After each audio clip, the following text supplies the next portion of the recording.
Good morning, South African Chamber of Commerce members and guests, and welcome to the third webinar in our Budget Week series designed to provide you, our valued members, with holistic coverage of the Mauritius budget announced on Friday last week. As we continue to fight one of the most severe health and economic challenges in recent times, a thorough and deep understanding of the government support and framework encompassed in the budget is imperative to our business success in Mauritius. We are fortunate to have heard deep analysis with interesting scenario planning from KPMG experts on Tuesday. We have further been educated by the insight of the Anderson experts on Wednesday this week, who share their valid concerns about moving away from wishful thinking and hope towards definitive action. We have saved the best for last today with our experts from PwC. No pressure to Anthony and 𝗬𝗵𝗺, but you've had an exciting week to follow up from.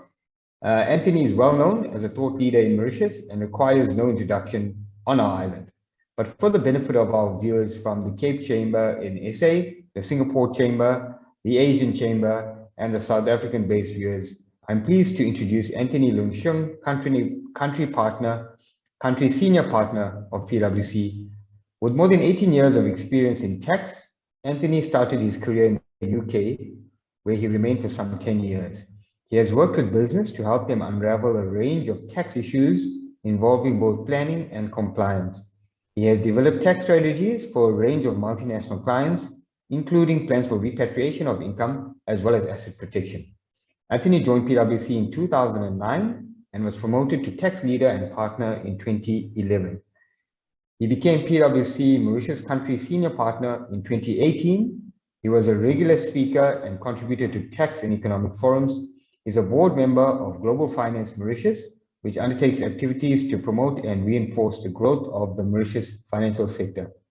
Anthony has contributed to various consultations and reforms within the institution's technical committees, and I have found his views insightful, direct, and practically useful. Supporting Anthony today, I am pleased to introduce 𝗬𝗵𝗺 𝗠𝗂𝗧, who is Associate Director at PwC. 𝗬𝗵𝗺 joined PwC in March 2020 as Tax Director after 31 years with the tax authorities. Prior to joining PwC, she worked as Officer in charge of International Taxation Section at the MRA. She has over the years handled investigations and dispute resolution.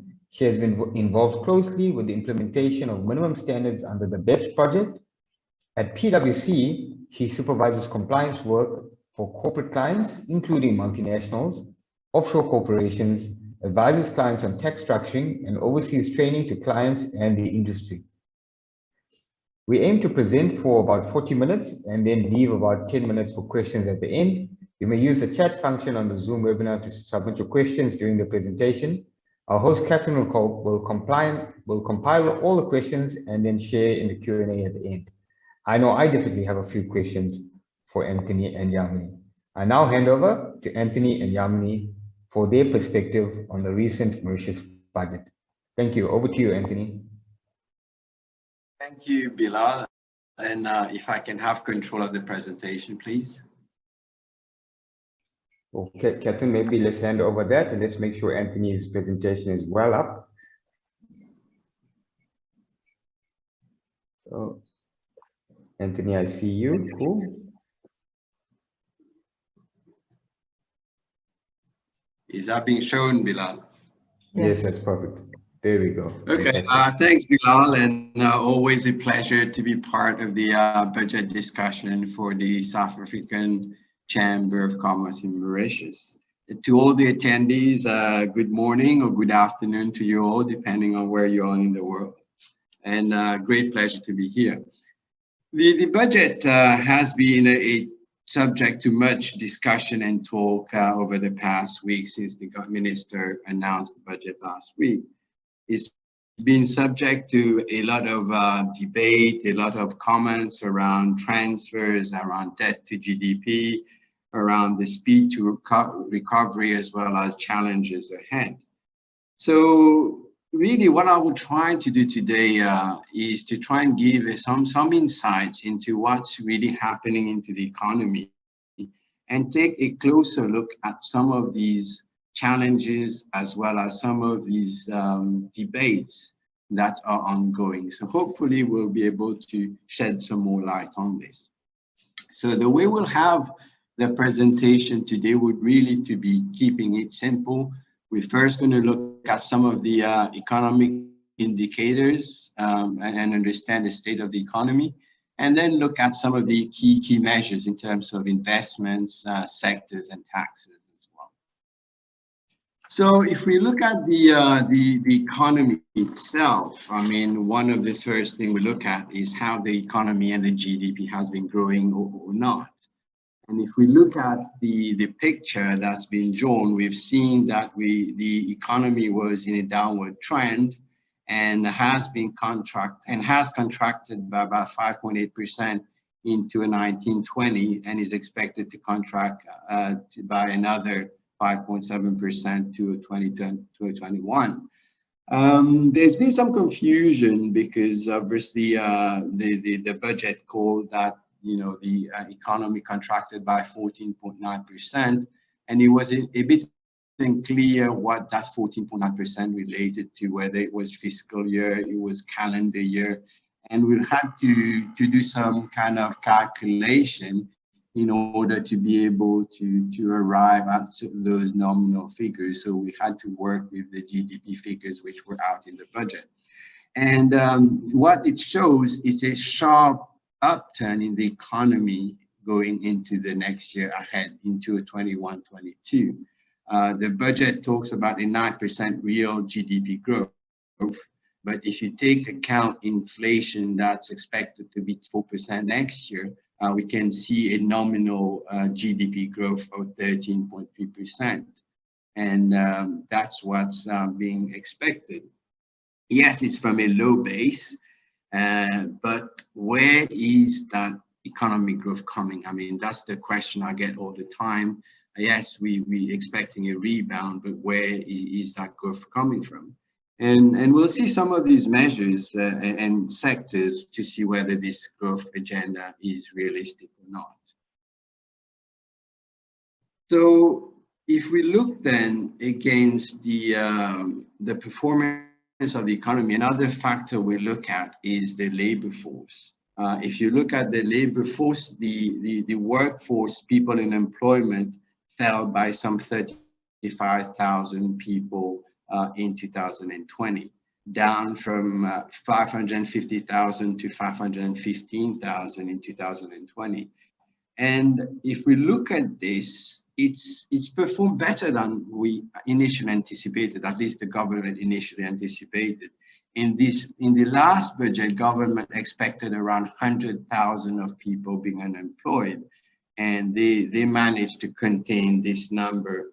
And by containing this number, through a number of measures around the government wage assistance scheme, the self-employed assistance scheme, as well as restrictions over companies' ability to lay off people. So these measures has really helped to contain employment, and effectively the rate, overemployment rate went up to 9.2%. It's really been contained to what it was originally forecasted to be at 17%. But all this came at a cost. If I look at the next slide, what you'll see, if you see, yes, what you see is that the economy of Mauritius voted a big war chest. I mean, the fourth largest COVID war chest in the world, and they voted about $3.5 billion in terms of war chest. I mean, we hear the US having voted $2 trillion of war chest, but that only represents 14% of their GDP, while Mauritius voted $3.5 billion, but that's equal to 34% of the GDP. So a big sizable war chest, but although the war chest has been voted, only about 17% of that war chest has been spent to date.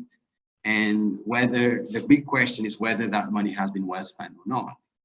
And if we look at, as I was saying before, the country really did well in terms of containing unemployment. It was initially forecasted to be 17%, and the country managed to achieve 9.2%.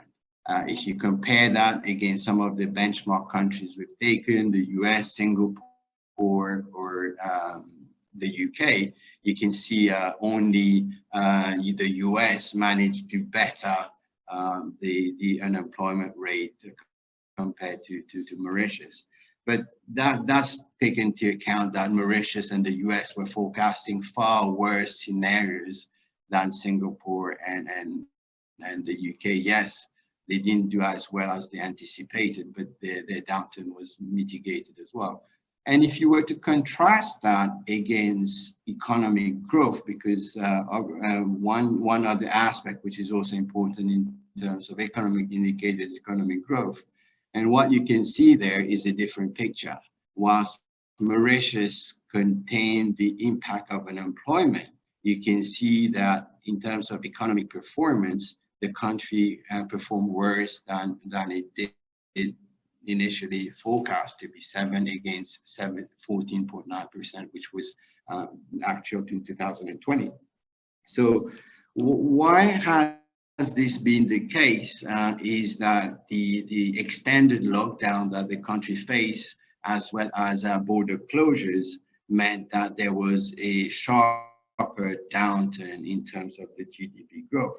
And I think overall, when you look at the Mauritian position compared to others, I think what we can say there is that Mauritius essentially prioritized employment security against growth.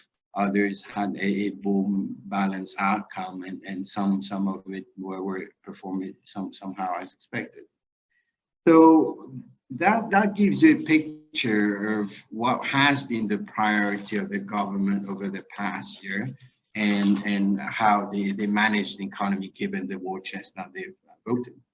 Now, if we were to look ahead, that's the current situation, that's past. Let's now look ahead what the future holds. And if you look at what the government have voted in this current budget going forward, they are planning to spend 162 billion rupees in terms of expenditure into various forms, capital expenditure and employment compensation, etc. And if you match that against the 137 billion rupees that they are expecting in terms of revenues, you can see that there's a forecast deficit of 24 billion, which has been expected, and this is roughly around 5% of the GDP.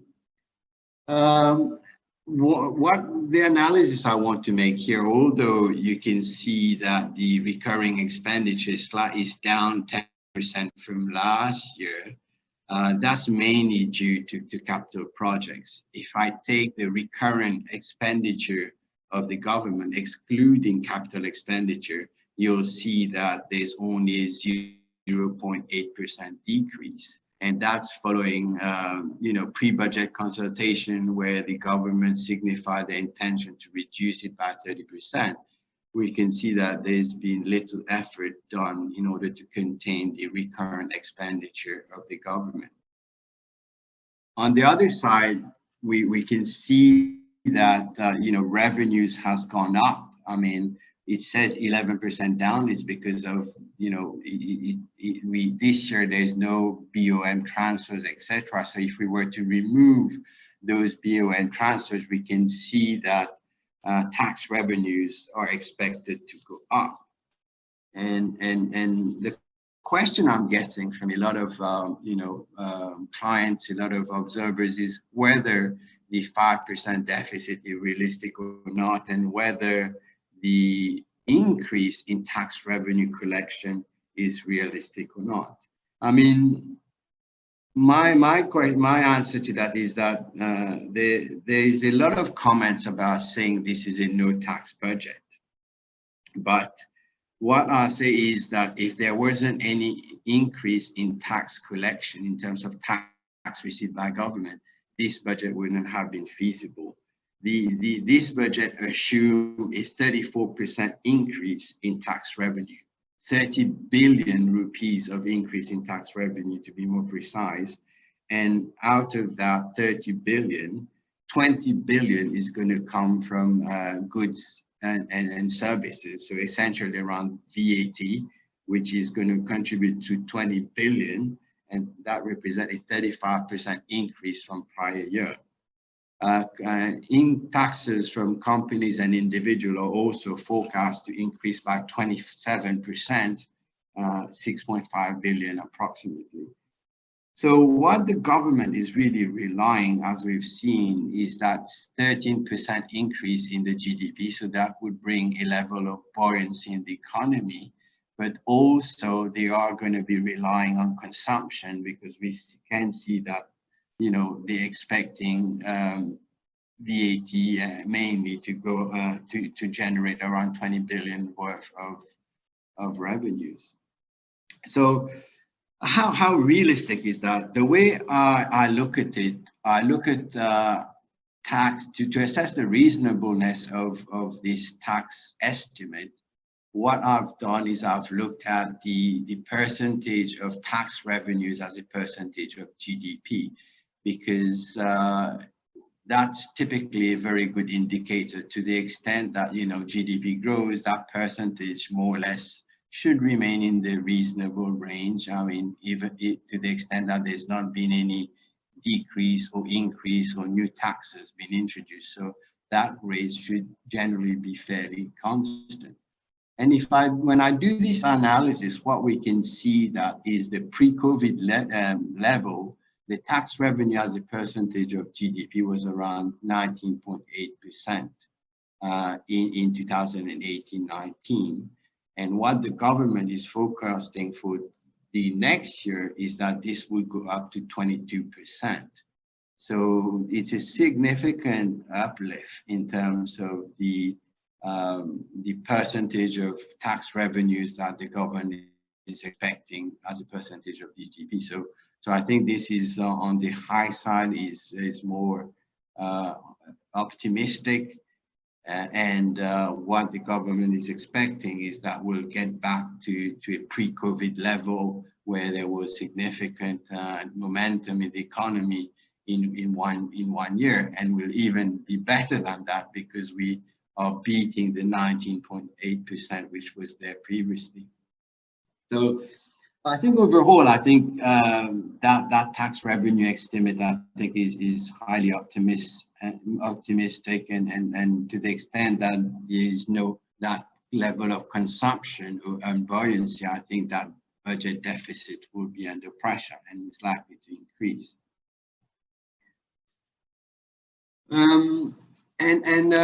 Just to another point I'd also like to make is, in terms of this budget, one item in there is regarding transfers. I know there's been a lot of talk about that, and I just want to just explain a little bit about those concept of transfers. If you look at this is coming straight from the budget estimates, and in there, you know, you have different income streams which is posted there. And one item I like to highlight is this property income.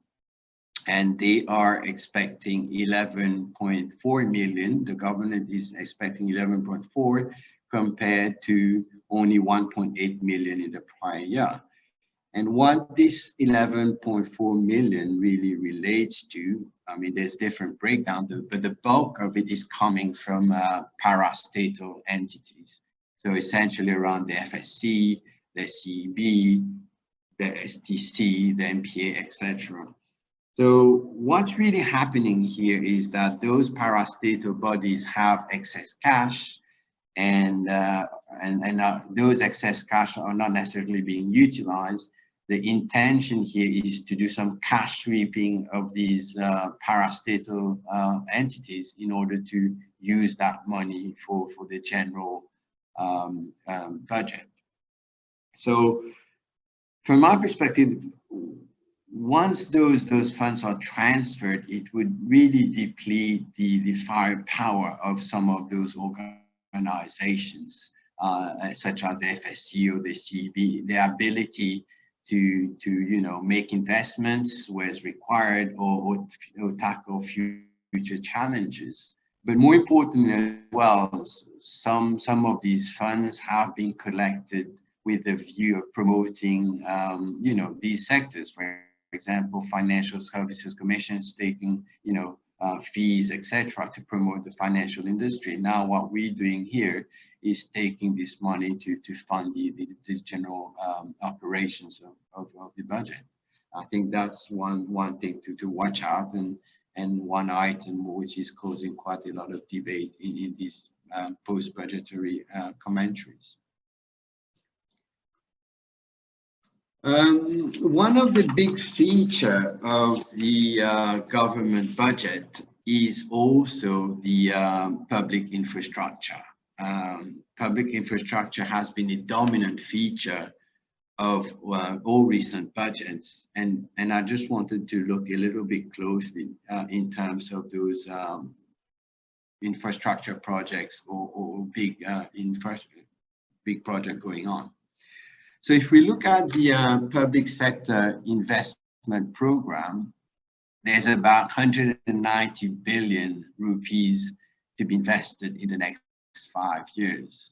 So around 50 billion of that is going to be thrown into the economy in the next year. I've always said, do we really need all these projects in the current climate?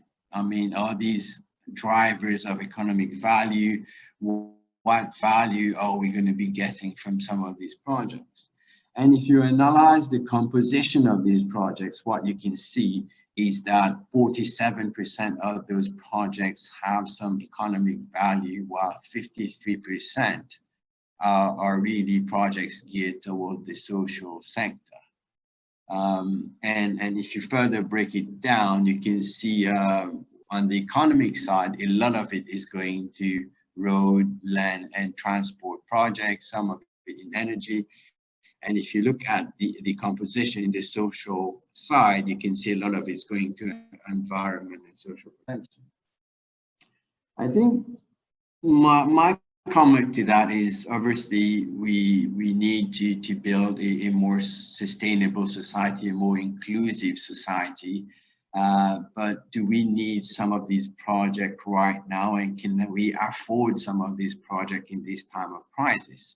My take is that some of these projects, money which is going, so for example, into this recreational complex or sports complex, could have been better used to invest into economies or into sectors that would be really value generation and enhancing in terms of growth. And once we restore the economy to a path of growth, then obviously that growth could fuel and could finance those social projects. But in here we seem to have a strong social undertone to these projects. And the point I like to make is on the final one, is on the state of the economy, because it's really led and linked to the debt to GDP ratio. What we can see here is that the debt to GDP ratio has skyrocketed from 65% roughly in 2018-19 to 95% as per the budget. If you take other monies that's due to BOM and maybe now with the Betamax, this is going to go over 100%. So this is a big concern in terms of the health of the economy, and there's a lot of concern about how we would be able to reduce that debt level down. The only positive, well, if I can say positive thing about this debt is that it's really a local debt. If you look at the split between external and domestic, 76% of the debt is still domestic. So we are not exposed, or we've very little exposure to foreign currency risk. And although this number has come down from 81% in 2019-20 down to 76, but it's still at a reasonable level. And if you look at the profile of that debt, you can see that most of that debt is also long-term. So there is going to be a bit less pressure in terms of liquidity or cash flows in the short term, because only 10% of that debt is short-term. I think if we were to look forward and see how the government or the country can reduce that debt, it can only be in two ways, the way I see this. It's either we generate growth, and that growth is going to be able to fuel repayment. And the second part is cost containment. But there's so much that we can do with cost, and we won't be able to reduce it to zero. It's a maximum level of saving that can be done at some point. What I like to stress is more on the growth side, and the point I like to make here is, in order to be able to reduce that debt level in the future, really the growth rate needs to be higher than the interest rate that we are paying on those debts. So, for example, if the growth rate is 5% and the interest rate we're paying on the debt is 2%, that leaves you with a buffer of 3%, not only to repay you're not only repaying your interest of 2%, then you have an excess of 3% to repay the capital. So yeah, I think now that the interest rates are low, we should really be promoting the growth so that it creates that excess capacity in order to make those capital repayment and reduce the debt level down. That's one thing, and in parallel to this growth strategy, what should really happen then is to rigorously look at cost and prioritize projects, look at cost saving, and where possible to make sacrifice in order to get some of those costs down. So I think by doing a combination of these, that's the only way that the debt would come down in the future. So Bilal, this is just a quick overview of the economy, and now we'll quickly go in the second part, which is going to look at some of the key measures in terms of measures that's going to be attracting investment or promote industries and taxes. Thank you, Anthony. Very interesting. Let's hand over to 𝗖𝗵𝗍. Yeah, I'll do the first one, and then I'll hold over to the 𝗖𝗵𝗍. In terms of these ones, what there is here, what I wanted to focus before giving to 𝗖𝗵𝗍 is to maybe focus on this occupational permit. I think one of the key features, and what we've been campaigning for a long time, is to promote a greater degree of openness to attract, foreign talent, to attract foreign national and high net worth individuals to this country. As we're trying to develop emerging sectors like fintech, biotech, and high tech, not only don't we have the knowledge to develop those economies, but also the investment to drive those projects. On top of that, with the aging population, there's a need to attract foreign talents and people to come to this country. And the government here has introduced some enhancements and incentive to the different scheme which is available. I think I'll run through those. I think in terms of the professionals, currently there's a 3-year occupational permit available to professionals, and that's now been extended to 10 years. What also this budget allows is more flexibility in terms of current occupational permit holders to switch job from one to another. They've indicated there would be no need to submit a new application, but that would be subject to minimum criteria. I mean, at the moment, there's no guideline on those minimum criteria, but that's something to watch out in the future. The other point that's also there is the ability to incorporate a company and to employ people. And that's really applicable to the self-employed occupational permit, where there were restrictions before, and that's been relaxed, and where now there's an ability to do so. The other area in terms of occupational permit where it's changed, the threshold before was 60,000 in terms of minimum salary in order to get an occupational permit. That's reduced down to 30,000 now to be able to get an occupational permit within the financial services sector, which brings it more or less in line with what was there for ICT before, which is the 30,000 mark.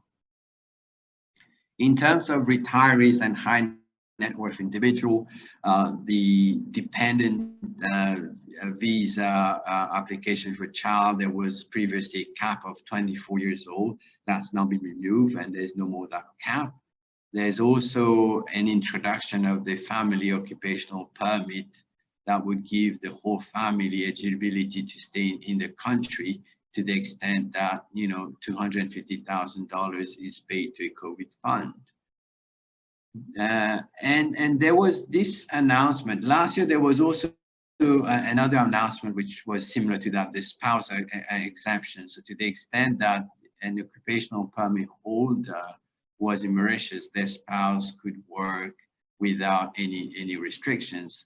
The family occupational permit as well as the spouse exemption was announced last year, but unfortunately, despite a lot of interest, those proposals didn't come down to actual legislation and implementation. And, you know, it did quite a lot of harm. While it did create some buzz, then the fact that it didn't materialize created some kind of bad press and publicity for us. In terms of retirees and high net worth individual, the other side is also available is the ability to buy in a ground plus 2 building, and to the extent that there's a minimum of $375,000. There, they would also now be granted an occupational, they won't need an occupational to do work. In terms of students, I think that's a welcome addition. I think the Knowledge Hub has taken up. I mean, there's about 3,500 people, students here on the island prior to COVID. But one part of the value offering that was missing is the ability for those young professionals to integrate the workforce post their university studies. And I think that is a welcome addition, as well as the 3% that's available to private universities to come and set up here. And the more private universities come, the more offering there would be on the island. In terms of the other side, I won't want to touch too much on those. I think one thing which is quite interesting is the premium travel visa. I mean, there's been a lot of interest in that, but there were a lot of issues around tax, which was causing bottlenecks or barriers in terms of attracting people to come under the premium travel visa, which was 12 months. What the government has now clarified is that it wouldn't make a tax resident issue for those individuals coming in to Mauritius under that scheme, and they have reduced the burden of needing to file a tax return in Mauritius. So to the extent that those individuals are still submitting return in the country of origin, then they would be dispensed from filing a tax return in Mauritius. But also there's been rule relaxation in terms of their income, which is being remitted or being used in Mauritius, and how those are taxed. So to the extent that those individuals come and they would only be taxed on the income and remittance, and even remittance, they've clarified that if you use your credit card to make payments, that's not going to be deemed to be remittance. So there's quite a few enhancements there which would allow the take-up of this premium travel visa. So that's a little bit about the occupational permits. And now I'll pass on to Yamini just to cover some of the broader other measures. Over to you, Yamini. So good morning, everybody. What we have done is to handpick a couple of measures which we believe might be of interest to investors. So the first one being asset and fund managers. So this measure is already already exist at the moment, but the tax holiday was only for a 5-year period. Now it has been extended to 10 years, and the exemption is available to employees, right? They would be exempt on the emoluments that they derived from companies that are licensed with the FSC and which have an asset manager certificate or a fund manager certificate or a fund manager, or both of them actually. What also has changed is previously they had to manage an asset base of $100 million. This has been reduced to 50 million. And for new certificate holders, the tax holiday would be granted for 10 years straight away. The next measure is concerning the extension of the partial exemption regime.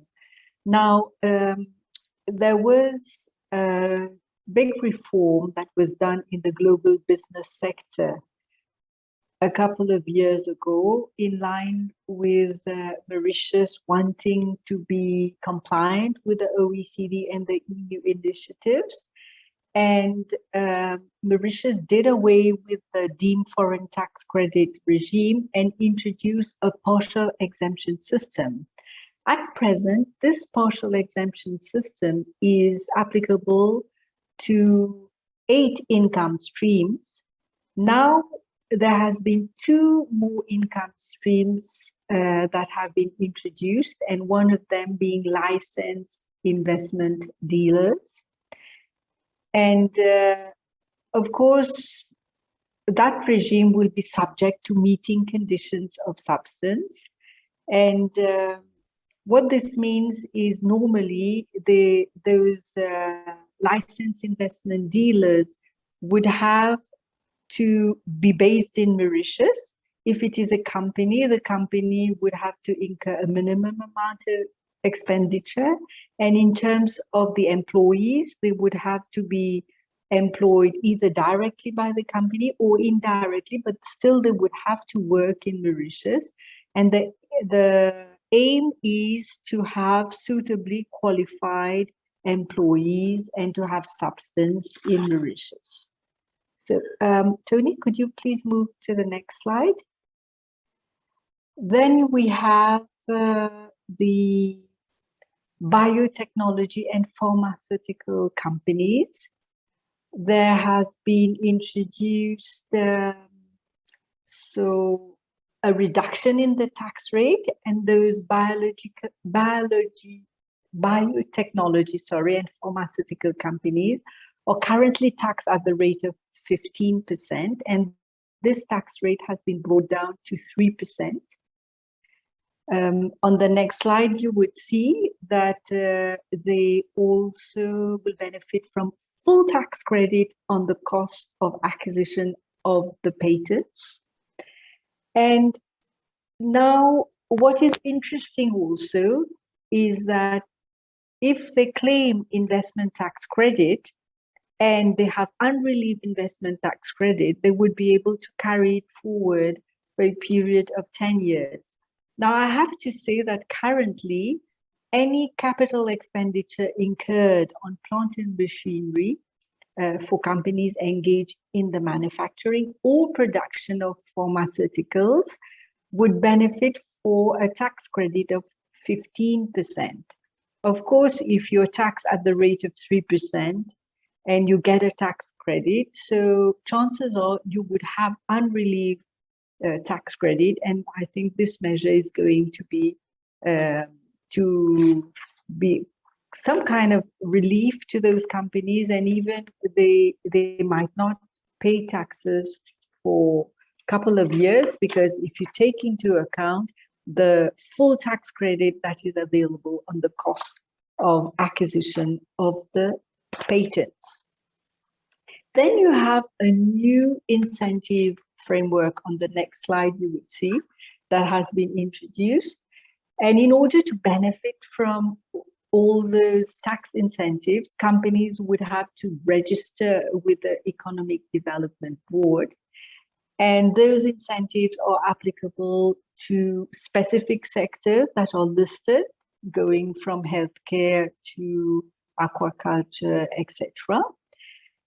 Now, the first incentive that they're given is they would be paying tax at VAT at the rate of 0, right? Which is not paying VAT actually for healthcare, nursing, etc. And for the other sectors, it would simply be a VAT exemption on the payment on the expenditure that is incurred on plant and machinery and equipment and construction of purpose-built building for research and development. Also, they would benefit from an 8-year tax holiday. And in terms of tax credit, they would get a tax credit over 3 years. But like I said previously, any unrelieved tax credit, they would be able to carry forward for a maximum of 10 years, which is quite interesting. And this 5% tax credit is in respect of the capital expenditure on plant and machinery that is acquired until 30th June 2023. There would also be dispense from the payment of registration duty and land transfer tax for the purchase of immovable property for business purposes. And we have also deemed it fit, on the next slide you would see, to include something on exchange of information with the Mauritius Revenue Authority. Now, this is a measure that exists already. The MRA will now have more information because previously all banks had to transmit information on individuals having deposited 500,000 rupees, and the threshold was for a total deposits of 4 million. Now it has been reduced. Even if an individual deposits, for instance, 250,000, the information is going to be transmitted to the Mauritius Revenue Authority. And in terms of the aggregate deposit for the whole year, the threshold has been reduced from 4 to 2 million. And also for money changes, all in all, this monetary threshold has been reduced by half. So this is a bit a summary of the measures which we think could be of relevance for investors. And so I think I'll just hand it over so that we may take questions from the panel.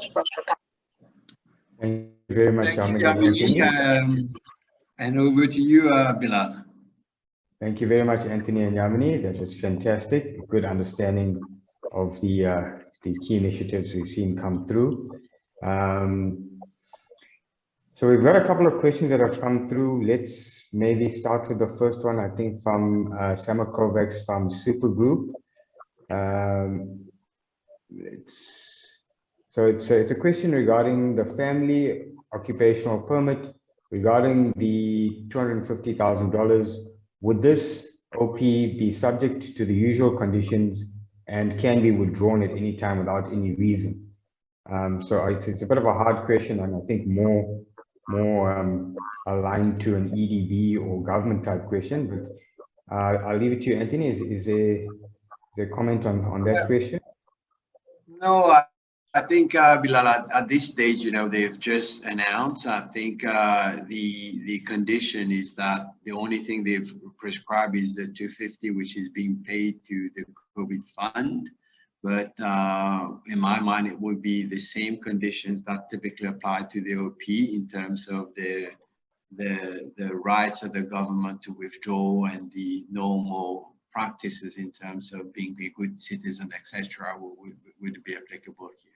But at this stage, there hasn't been any specifics in terms of other criteria that should be maintained or condition that should be maintained.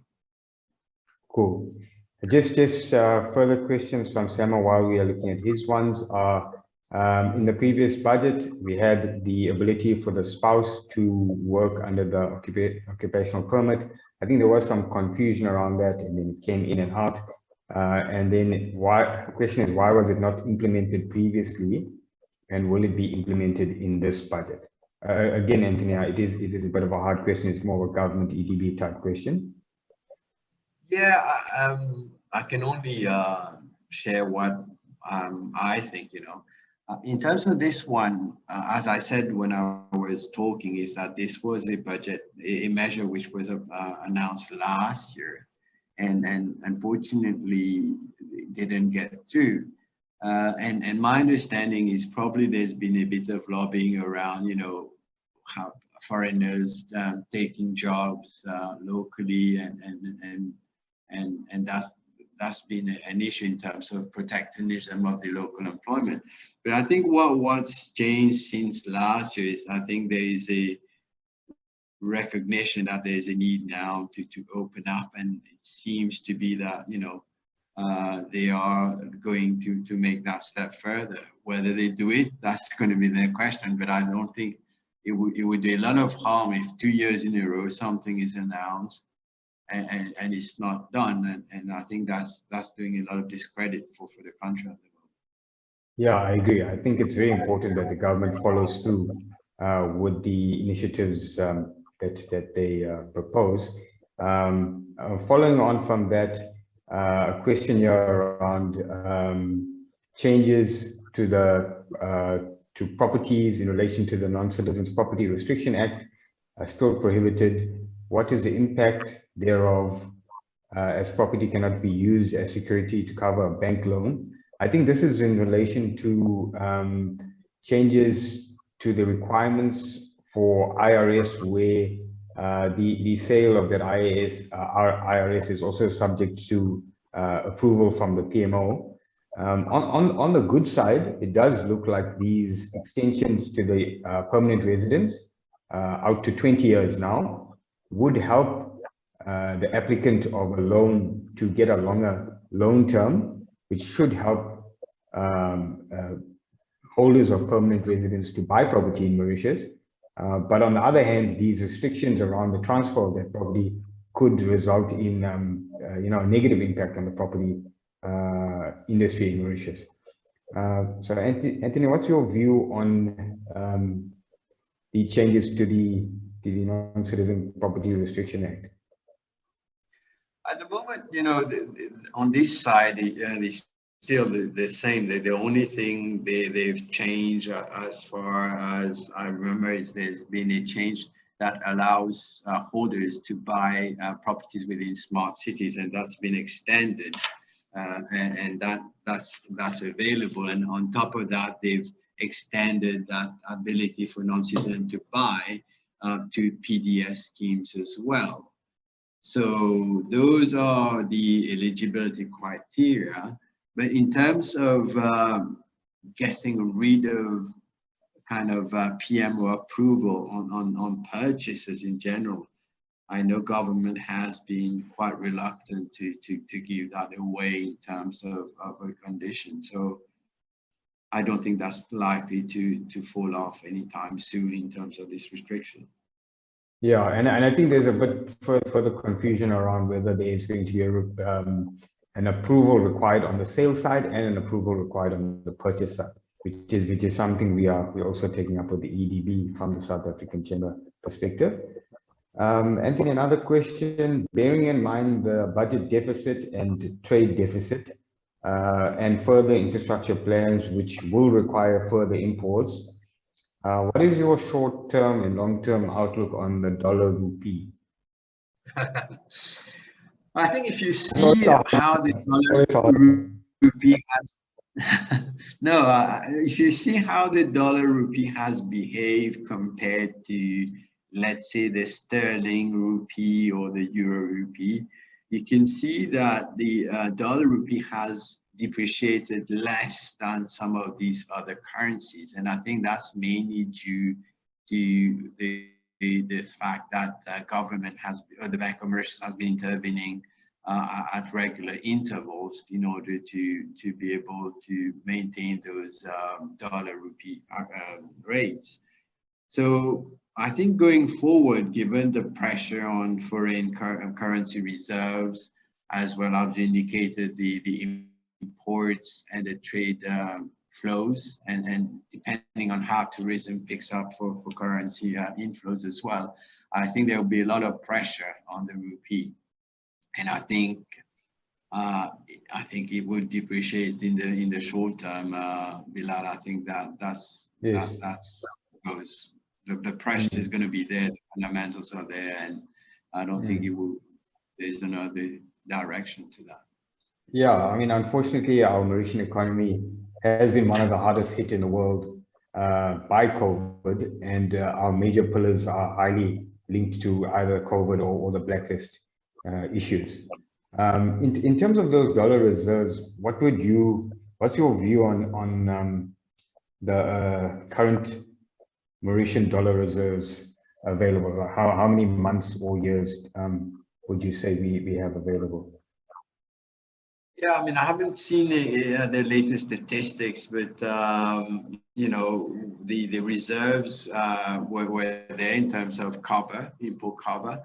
I think one thing which was controversial last year is the utilization of these BOM reserves that were converted in order to invest into the local economy. And the IMF have come and have indicated against those practices.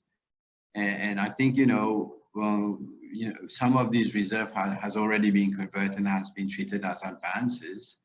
But I think it would be, I mean, it's already been, the IMF said not to do it. So I think the use of that has been highly critical in terms of that. And the more it's used, the more pressure it would put on the dollar rupee as well, or depreciation. It would weaken the ability of the Bank of Mauritius to intervene. So I would say not to be resorting to this measure. Okay, excellent. Anthony, just on the recent G7 intention, another question we have here is, once the minimum corporate tax rate is implemented, surely PE is not really applicable to large multinationals.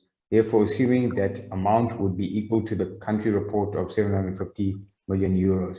I think, I mean, the broader question is, would the minimum global tax now being proposed by the G7 to the G20, and you know, a lot of the incentives in the budget talk about a 3% tax rate for pharmaceuticals and various other you know, asset managers with minimum $50 million.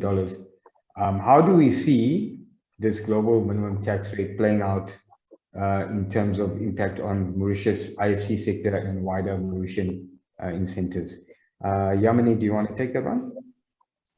Yes, actually, we still have to wait now. If you follow the debate, what is going on at the level of the G7, they have agreed for the global minimum tax rate to be set at 15%, but this is only at the level of the G7. And also they have agreed that this global minimum tax is going to be applicable to the 100 bigger companies in the world. So we're not even talking about the threshold that is currently applicable for country by country reporting, which is 750 million euros. So we believe that in the first instance is going to affect only those 100 big companies worldwide. And then also the debate that is currently going on points towards the fact that they will require all countries to subscribe to that initiative, because they're also talking about every country having the sovereign right to retain its tax rate. But definitely, if ever it is adopted, it's not going to be another 3 years, 2 to 3 years. So how it is going to affect Mauritius, if companies are headquartered here, then you have the other measure. You have like the income inclusion rule, which is applied by the resident states. So they say if ever another state has a tax rate which is lower than the rate of 15%, assuming the rate is agreed at 15%, then the country of residence would tax the balance. Now, if a company is resident in Mauritius, then the other rule will apply. It is the source country that would deny deduction, etc.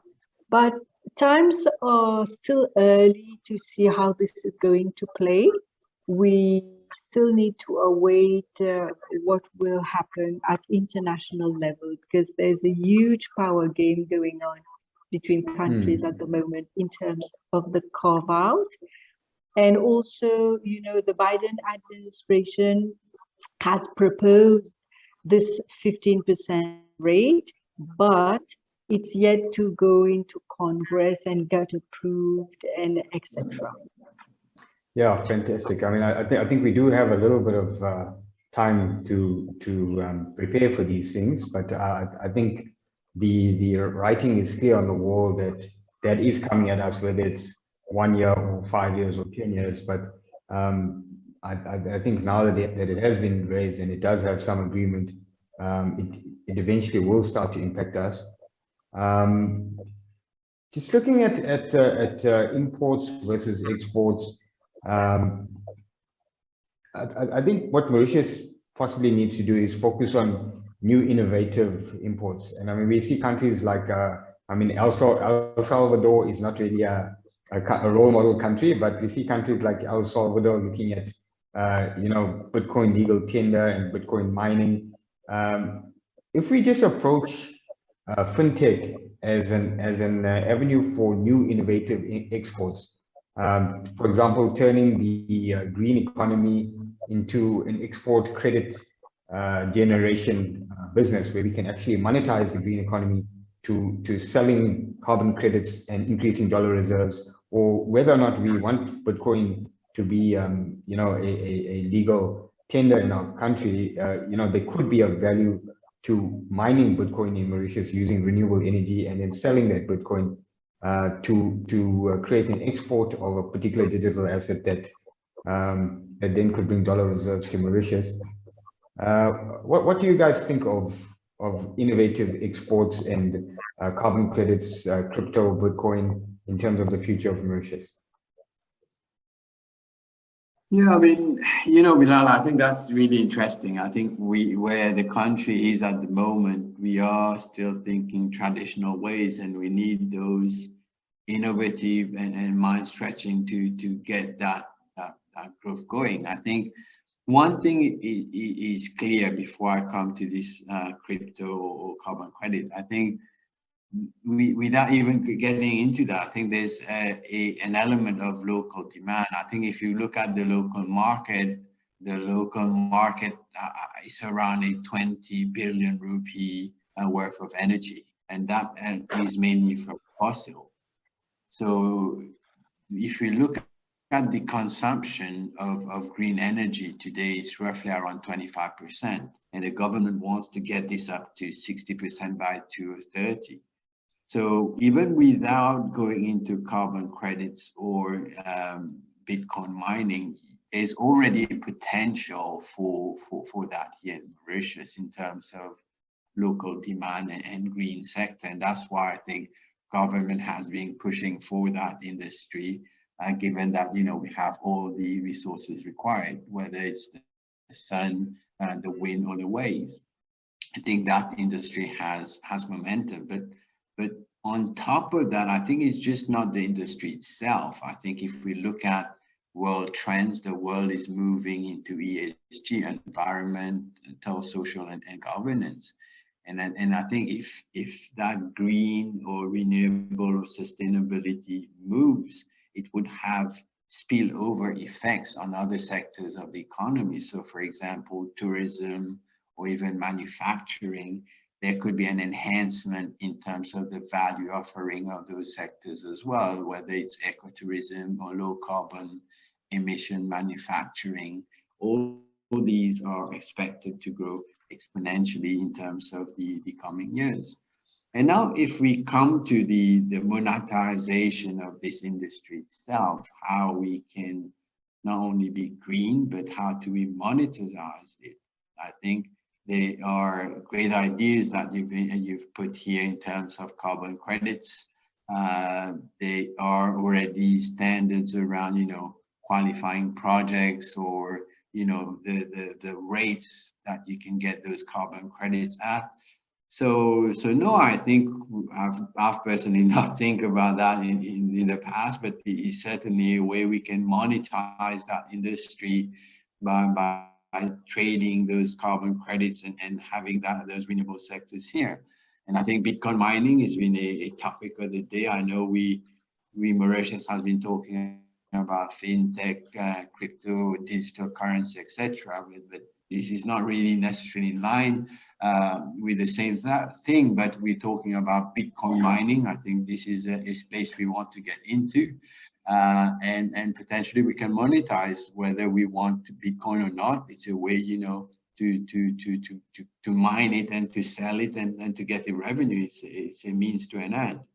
So no, definitely, Bilal, I think those ideas we shouldn't disregard. I think at this stage where we are, I think we should explore any of those ideas. Fantastic. No, I mean it's an exciting time if we can adapt to new exports. Just while again looking at imports from a risk perspective, we've seen high food inflation and commodity inflation globally. We've discussed earlier the devaluation of the rupee and the potential of the rupee getting worse off. This is likely to have impact on food security in Mauritius. And whilst we do have some initiatives that aim to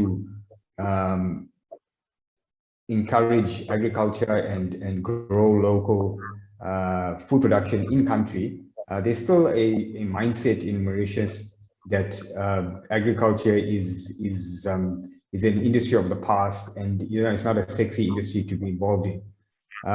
What is your view on food security in Mauritius as we see prices increase and also with the unemployment rate increasing? And how do we get Mauritius to become food sustainable and have a sustainable agriculture sector in country? Yeah, I mean, I was reading some of the statistics, and we say about 80% of the thing we consume gets imported. So there is already a market for that here without doubt in terms of that potential. The government have tried over some of the years, tried to do a little bit of thing. I mean, in this budget, there's a little bit about livestock and cows and etc., or a little bit about agriculture and some about fishing, but nowhere near enough to launch an industry a sustainable way. And I think, as you rightly pointed out, I think the stigma attached to this agriculture, that it's endangered labor, when you come, it's about the fields, etc., is that stigma attached to it. But if you look at how agriculture has evolved since then, you can see it's turned its image in terms of how it's about aquaponics, so all these latest technology, it's being used by drone, etc., to do agriculture. So I think if we really want this industry to have a momentum, I think we need to re-educate about what really agriculture is and how agriculture has changed to more scientific methods, and it's a profession rather than just being someone in the field and planting. I think that's one side of it, and the other side is trying to find the right ways and finance and incentives to get people into these. I mean, for example, in tourism, there are lots of people in those sectors, but the sector will take time to recover. I mean, some estimates are till 2024 until there may be a full recovery. So what would these people do in the meantime? There needs to be an ability to transition labor from one segment to another, and that could well be an area where, you know, it's kind of labor requirement, and you need to have big data knowledge and transferable skill to move across. Yeah, I mean, I think we're definitely going to have the labor surplus, and it's a re-education, and government does need to invest in changing the stigma and focusing on hydroponics and food technology and farming technology. I think it's moved from being an indentured laborer to becoming a scientist, is really what food agriculture has become. Yeah. Anthony, I think we've run out of time. Let's go for we've got quite a few questions coming in here. So let's, if you're okay, Anthony, to go for another 5 minutes. Yep. Okay. So, question from Craig McKenzie: what is the outlook for big hotel groups? Is it really likely that Mauritius will open up in October, or another moving target? Yeah, I think, you know, I mean, the tourism sector, I mean, it's been long awaited, and I think what this budget announced is a reopening of the border on the 15th of July and the full opening up in October. I think one thing is welcome. I think the opening of the borders was long awaited, and it's a good thing, the economy. I mean, it's important that we are out of the, you know, blocks. I mean, everyone was waiting for that, and at least there's been an announcement. I think the big question is how many tourists will come, and I think that's a guess everyone's trying to make. One thing we're sure is that tourists will come, but how many is the question. For me, if I look at some of the travel estimates, and as I was sharing with you before, I was looking at some of the IATA reports, and the industry is only trying to recover certain parts of the world to full recovery into 2024, some a bit earlier, some but full recovery into 2024. And it could well be a slow process in terms of that recovery. And if we look at, you know, Mauritius hasn't opened, but if we look at, let's say, other countries which has opened up, let's look at the Seychelles, and I was using that to gain a little bit of insight. If you look at the Seychelles, I mean, pre-COVID, they were having about 390, 400,000 people or tourists a year. And if you look at the latest statistics for 2021, they are roughly operating at 30% to their pre-COVID level. So yes, I mean, Mauritius, we're forecasting half of what we had pre-COVID. Maybe the figure would be more around 30%.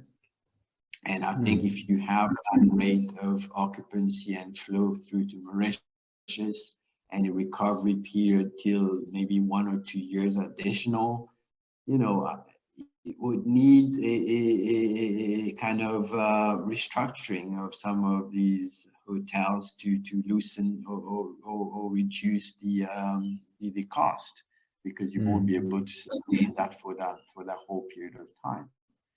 And I think one complexity we also have, Bilal, is the complexity of air access. I think there's still a question mark around Air Mauritius, and there's no clear plan in terms of what's the next step, and that's also is going to have an impact on the recovery cycle. Yeah. I mean, it's a multifaceted question. There's the question of if the traveler wants to come to Mauritius, how do we get the traveler to Mauritius? And then thirdly, does Mauritius allow that traveler to even enter the country? And I would propose that the vaccination hurdle is actually the wrong test.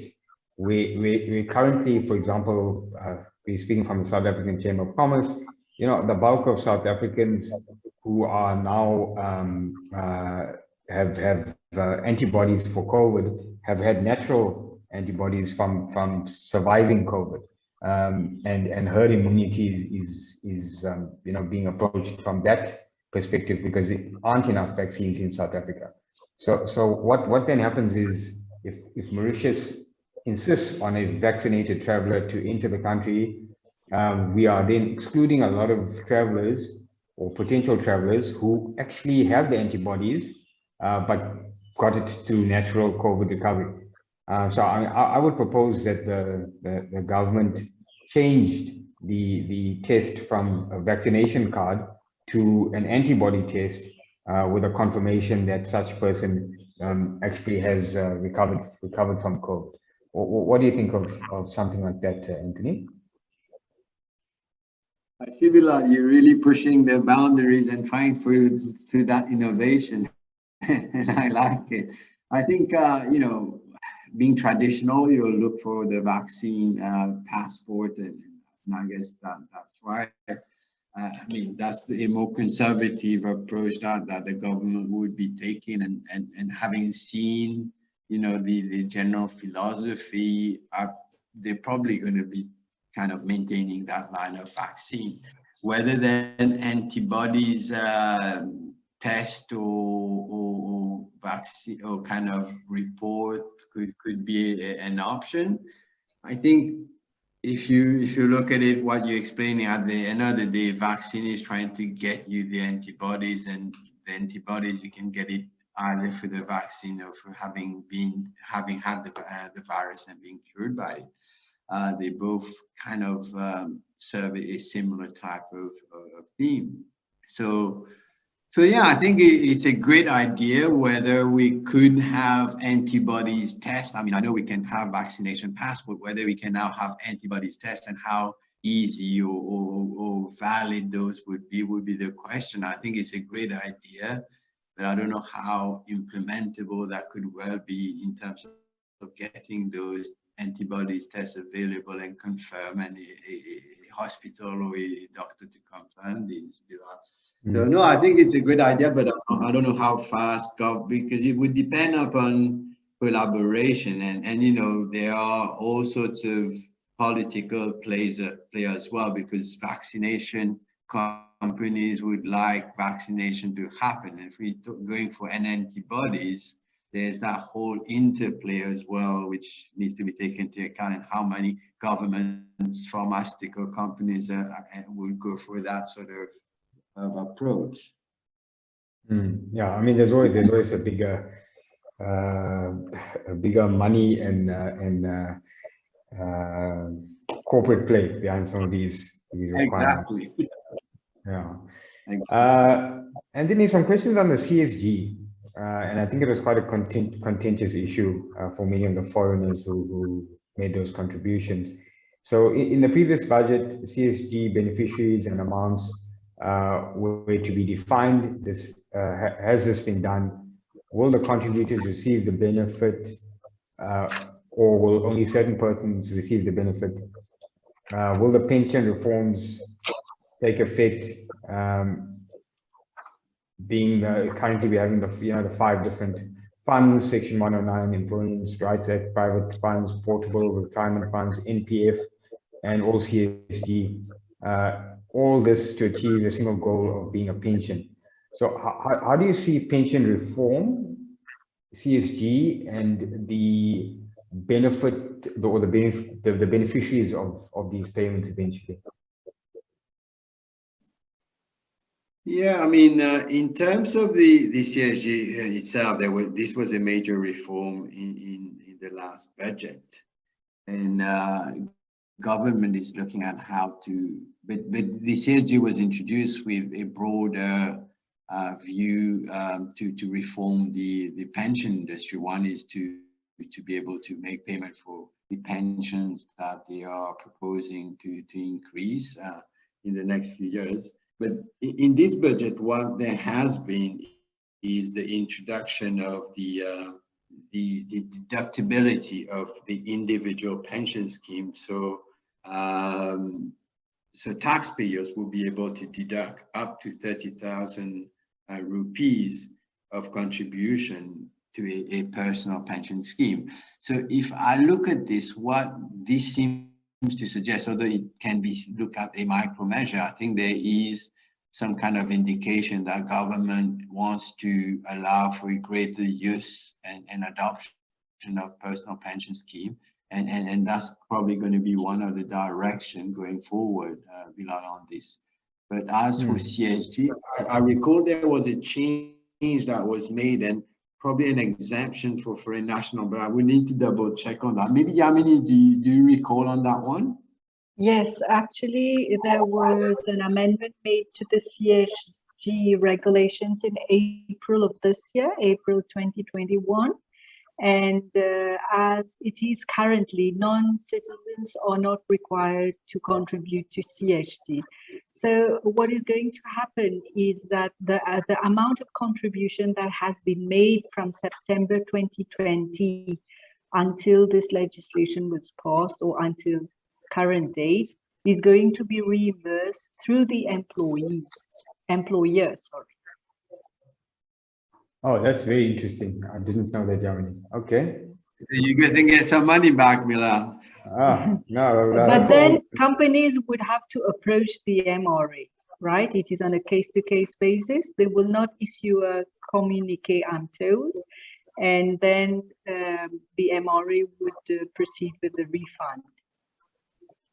Okay, very interesting. I think maybe we'll get you to write us an article on that, Yamini, and we can put that out. Our members will be very happy.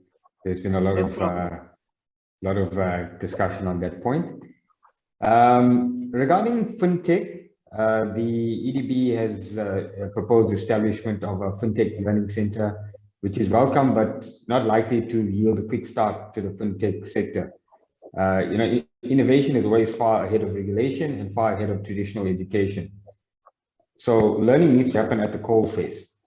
So would it be interesting that the government rather focus on the development of local talent by on-the-job training?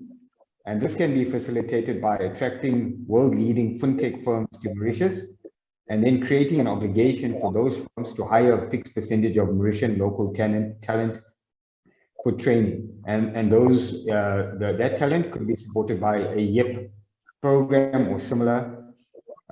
This will create on-the-job learning at the cutting edge of technology and give us the best chance of a leading fintech industry in Mauritius. Further, would it be useful to rather give a Mauritius free high-speed internet to allow talent to access international information, and then allow the MQA scheme to be expanded to give refunds to online training learned anywhere in the world for relevant specific subjects? What do you think of those kind of reforms in terms of fintech and upskilling talent? Yeah, I mean, Bilal, I think in terms of the fintech industry, I mean, many people have said it's a natural progression from Mauritius, given the financial services sector and the ICT sector are key drivers of the economy, and that they are the latest economy which are sustaining this crisis better. And essentially fintech is the merger of the two. So I think fintech has a lot of positive attributes in terms of a potential sector going forward. The thing we lack here in Mauritius is the knowledge and the expertise in terms of that, as well as the infrastructure and the ecosystem. I think there's sandbox license being introduced, but my understanding, the uptake or the granting of these licenses has been slow. There's a lack of understanding of those licenses and the business model of those companies. When I was talking to some friends within those sector, it's as you say, it's really evolutionary. It is really on the job and hands-on, and some of it is developing as and when those things are happening. So it's not like you can provide a legislation or a type of university type qualification and these things happen. I don't think it happens like that. It's evolutionary, it's dynamic, and it's the meeting of minds and trying to get these done. So yeah, I would think that, you know, in order to be able to promote that sector, I think you need to open up and be able to attract talent there, but also a structured process in terms of maybe able to give that knowledge transfer to happen through more dynamic on-the-job training. And that employment referring to would be better suited rather than going to university and learn about it, because technology, especially in that space, evolves so fast that by the time you finish a university or a qualification, your skills may have, you know, been out of date already. Yeah, no, exactly. Guys, okay, so thank you very much for your time. I mean, whilst we face immense challenge ahead in the existing pillars of the economy, we must continue the culture of Mauritius to innovate as we have done so before on the island. I think Mauritius is at a precipice now to launch into a new sector again and to revive its old sectors, as it has successfully done in the past, to make the leap from agriculture to textile to hospitality to financial services. I'm highly aware of the major risks that face our country, but I'm confident and optimistic that the private sector, the public sector, and business at large will find solutions to these issues. Thank you very much, Anthony. Thank you, 𝗖𝗵𝗺, for your time. Thank you to the audience and the commenters and your questions. And we look forward to seeing you on our next budget informative session, which will be in August, where we will cover the implementation of a budget and what has transpired in the explanatory notes. Thank you very much, everyone. Okay. Thank you, Anthony. Thank you, 𝗖𝗵𝗺. Thank you. Thank you, Bilal. Thank you. Thank you, everyone. Have a nice day. Cheers. Bye. Bye.